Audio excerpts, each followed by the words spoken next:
My girlfriend demanded I pay off her credit card debt because a real man provides. When I refused, she maxed out my emergency card and laughed. Looks like you did it anyway. My bank called to report fraud as I smiled and said, Then let's see how you like paying it back in court. I was in a relationship with a woman named Sarah. We met at a coffee shop in downtown Chicago. She was charming, witty, and had a laugh that drew people in. Our connection was immediate, and we soon became inseparable. After several months of dating, we decided to move in together. We found a cozy apartment in Lincoln Park, a neighborhood we both loved. Sarah worked in marketing for a mid-sized firm, while I had a stable job in finance. Our combined incomes allowed us to live comfortably. However, early on, I noticed Sarah had a penchant for luxury items. She often came home with designer handbags, expensive shoes, and the latest gadgets. When I asked about her spending, she would brush it off, saying she had it under control. One evening, as we were watching TV, Sarah turned to me with a serious expression. We need to talk about something, she began. I muted the television and gave her my full attention. I've accumulated some credit card debt, she admitted. Around $15,000. I was taken aback. How did that happen? She sighed. A combination of things. Shopping, unexpected expenses, and maybe some poor decisions. I nodded, trying to process the information. Do you have a plan to pay it off? She hesitated. I was hoping you could help me with it. I mean, we're partners, right? And a real man provides for his woman. That last statement didn't sit well with me. I believed in supporting each other, but the idea that my masculinity was tied to paying off her debt felt manipulative. Sarah, I understand you're in a tough spot, and I want to help. But I think it's important you take responsibility for this. I can assist in creating a budget or finding a financial advisor, but I can't just pay off your debt. Her face hardened. I thought you loved me. If you did, you'd help me. This isn't about love, I replied calmly. It's about responsibility and partnership. The conversation ended abruptly, and there was a palpable tension between us. A few days later, I received a call from my bank. Mr. Last name, we've noticed some unusual activity on your credit card. Several large purchases were made recently. We wanted to verify if these were authorized. My heart raced. Which card are you referring to? Your emergency credit card ending in 3456. I rarely use that card and kept it for emergencies only. I haven't made any purchases on that card recently. The representative listed several transactions totaling over $10,000. My stomach dropped. Thank you for informing me. I'll look into this immediately. After hanging up, I checked the drawer where I kept the emergency card. It was missing. I confronted Sarah that evening. Do you know anything about my missing credit card? I asked. She looked up from her phone, feigning innocence. No. Why? Someone used it to make over $10,000 in purchases. A smirk played on her lips. Looks like you paid off my debt after all. I was stunned. You stole my card and maxed it out? She shrugged. I needed help, and you refused. So, I took matters into my own hands. This is fraud, Sarah. Do you realize the gravity of what you've done? She laughed. What are you going to do? Report me? We're partners. You wouldn't do that. I took a deep breath, trying to control my anger. I trusted you. This is a betrayal. She rolled her eyes.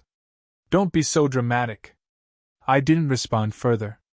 Instead, I gathered evidence, bank statements, transaction records, and any correspondence related to the unauthorized charges. The next day, I filed a police report. Sarah was arrested and charged with credit card fraud. The evidence was overwhelming. She was found guilty and sentenced to probation, along with being ordered to pay restitution. The emotional toll was heavy. I ended the relationship and moved out of our shared apartment. Trust, once broken, is hard to rebuild. This experience taught me the importance of setting boundaries and recognizing red flags. Love should be built on mutual respect and trust, not manipulation and deceit. After Sarah was arrested, I figured that was the end of it. I thought I could go back to my normal life, rebuild, maybe get some peace. But I was wrong. She wasn't done. A few weeks after the court hearing, I started getting strange looks at work. Whispering. People avoiding me in the break room. One of my coworkers, Jason, finally came to me and said, "Hey man, you okay? There's stuff going around." "What kind of stuff?" I asked. He hesitated, then pulled up his phone and showed me a social media post. It was from an anonymous account, but the details were too accurate to be random. It had photos of me, taken without my knowledge, leaving work, grabbing coffee, even standing at my apartment window. The captions painted me as abusive, controlling, and unstable. They hinted that Sarah had been a victim. My stomach dropped. She was trying to destroy me. The account gained traction. People I knew started distancing themselves. A few friends texted, asking if the things being said were true. Even my boss called me in for a check-in. He said he believed me, but I could see the doubt in his eyes. That night, I sat in my apartment staring at the wall. I wasn't angry, I was stunned. The court ruled in my favor. She was guilty. But now she was twisting the truth and playing the victim to a faceless crowd online. I knew I had to act, but carefully. I started collecting every post, every comment, every timestamp. I documented everything. I reached out to a lawyer who specialized in defamation and online harassment. While I built my case, I got another hit, this time financial. My credit score tanked. I pulled my report and found 2 brand new cards opened under my name. Charges racked up fast: hotel bookings in Miami, a jewelry store in Vegas, Uber rides in Los Angeles. All cities I hadn't been to in months. She stole my identity. Again. I felt like I was drowning. This wasn't just about revenge anymore. She was trying to erase me, ruin everything I had. I locked down my credit, contacted the banks, filed more reports. But the mental strain was starting to show. I wasn't sleeping. I was constantly looking over my shoulder. I even changed apartments, paranoid she'd show up. Then one morning, I got a call from an unknown number. "Hey, it's Natalie. I'm not sure if you remember me. I used to work with Sarah at Brandwise Marketing?" The name rang a bell. "I don't know what's going on between you two," she said, "but you need to know, she's telling people you're stalking her. She showed up at a work party last weekend and cried in front of everyone, saying you broke into her email, hacked her phone. She's building a case." It felt like I was being hunted in plain sight. She was 5 steps ahead, spinning a web I couldn't see until I was already caught in it. But here's the twist: I recorded our final argument before she was arrested. I had voice clips of her laughing about using my card. I hadn't used them in court the first time because the bank and police had enough evidence. Now, I was going to need them. I got in touch with Natalie again and asked if she'd be willing to talk. She said yes. Turns out, she wasn't the only one Sarah had confided in. A few others started coming forward once they realized what was happening. One even had screenshots of texts where Sarah bragged about ruining her ex's life. I turned it all over to my lawyer. Now we're preparing for a defamation suit. Sarah has no idea what's coming next. She thinks she's won. She's wrong. I thought gathering proof and filing a defamation suit would be the final step. But this story had more to unravel. Things started getting worse before they got better. A week after handing everything to my lawyer, I got a notice in the mail. Someone filed a temporary restraining order against me. My name was on it. Sarah's name was on it.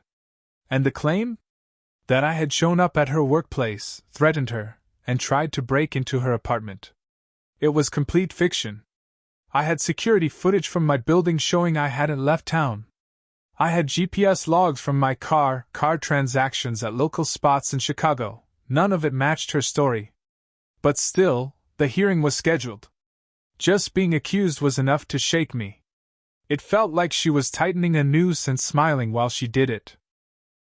The day of the hearing, I showed up with my lawyer, ready to defend myself. Sarah walked in late, dressed in a way that screamed, "Fragile victim."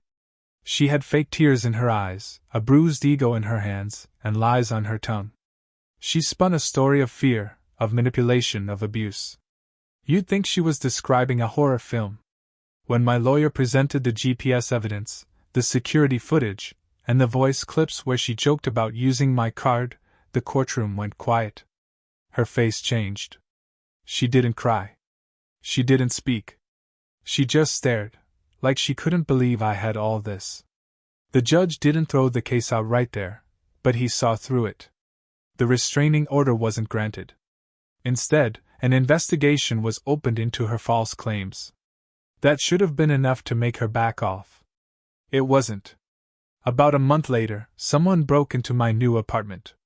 Nothing was stolen. But someone had been there. My desk drawers were open. My files were flipped through. And whoever did it took the flash drive with all my digital backups. The police didn't find fingerprints. No forced entry. But I knew this wasn't random. This was a message. That same night, I got a text from an unknown number. "Hope your little files were worth it. Try and prove anything now." I forwarded it to the police. They tried to trace the number, but it was from a burner phone. No luck. I replaced the locks again. Installed cameras. But I started noticing things. My mail being opened, my trash going missing, small things moved inside my car. She wasn't done. She wasn't just out for revenge anymore. She was obsessed. It hit a boiling point when I received a visit from DCFS. "Someone filed an anonymous report that you're abusing a minor in your household," the agent said. "I don't even have kids," I replied. They checked anyway. Filed it as false, closed the case. But the report was still logged. That was the whole point.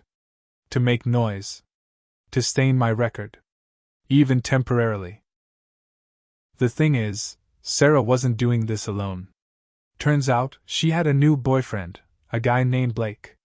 Tech-savvy, angry, the kind of guy who thinks he's smarter than everyone else in the room. She had him digging, snooping, even hacking. Blake used to work in IT security.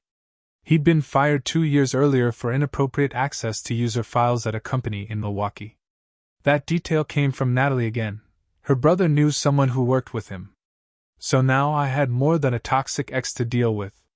I had a 2-person campaign working to tear my life apart.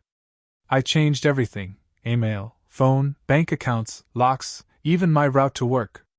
But it felt like paranoia wasn't enough. I needed a solid move. Something they couldn't twist. Something legal. And public. So I contacted a journalist. Not a flashy one. A local reporter who covered fraud and cybercrime. I handed him everything: documents, reports, statements, court transcripts, and the voice recordings. He was skeptical at first, until I showed him the full timeline. Then he got quiet. He asked me for a few days to dig deeper.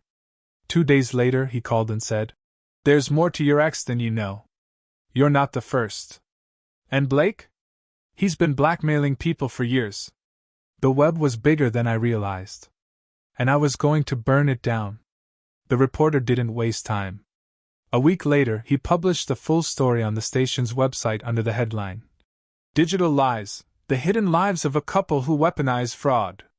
It blew up fast.